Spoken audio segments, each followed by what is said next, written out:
एक शाम राजा अकबर अपने प्रिय बीरबल के साथ अपने शाही बगीचे की सैर के लिए निकले। वह बगीचा बहुत ही शानदार था। चारों ओर हरियाली ही हरियाली थी और फूलों की भीनी भीनी खुशबू वातावरण को और भी खूबसूरत बना रही थी। ऐसे में राजा को जाने क्या सूझा कि उन्होंने बीरबल से कहा, बीरबल, हमारा मन है कि इस हरे भरे बगीचे में हम हरे घोड़े पर बैठकर घूमें। इसलिए मैं तुम्हें आदेश देता हूं कि तुम 7 दिनों के अंदर हमारे लिए एक हरे घोड़े का इंतजाम करो।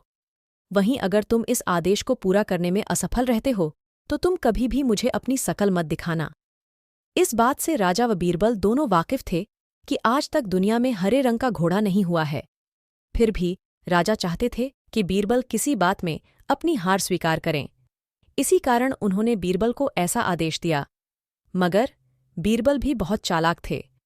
वो भली भांति जानते थे कि राजा उनसे क्या चाहते हैं, इसलिए वो भी घोड़ा ढूंढने का बहाना बनाकर 7 दिनों तक इधर उधर घूमते रहे। 8वें दिन बीरबल दरबार में राजा के सामने पहुंचे और बोले, महाराज, आपकी आज्ञा के अनुसार मैंने आपके लिए हरे घोड़े का इंतजाम कर लिया है, मगर उसके मालिक की 2 शर्तें हैं। राजा ने उत्सुकता से दोनों शर्तों के बारे में पूछा। तब बीरबल ने जवाब दिया, पहली शर्त यह है कि उस हरे घोड़े को लाने के लिए आपको स्वयं जाना होगा। राजा इस शर्त के लिए तैयार हो गए और बोले, महाराज, आपकी आज्ञा के अनुसार मैंने आपके लिए हरे घोड़े का इंतजाम कर लिया है, मगर उसके मालिक की 2 शर्तें हैं। राजा ने उत्सुकता से दोनों शर्तों के बारे में पूछा। तब बीरबल ने जवाब दिया, पहली शर्त यह है कि उस हरे घोड़े को लाने के लिए आपको स्वयं जाना होगा। राजा इस शर्त के लिए तैयार हो गए। फिर उन्होंने दूसरी शर्त के बारे में पूछा।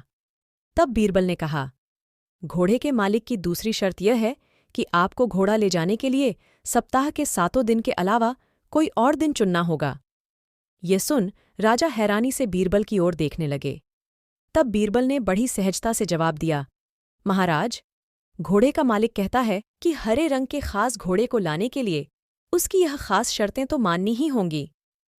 राजा अकबर बीरबल की यह चतुराई भरी बात सुनकर खुश हो गए और मान गए कि बीरबल से उसकी हार मनवाना वाकई में बहुत मुश्किल काम है।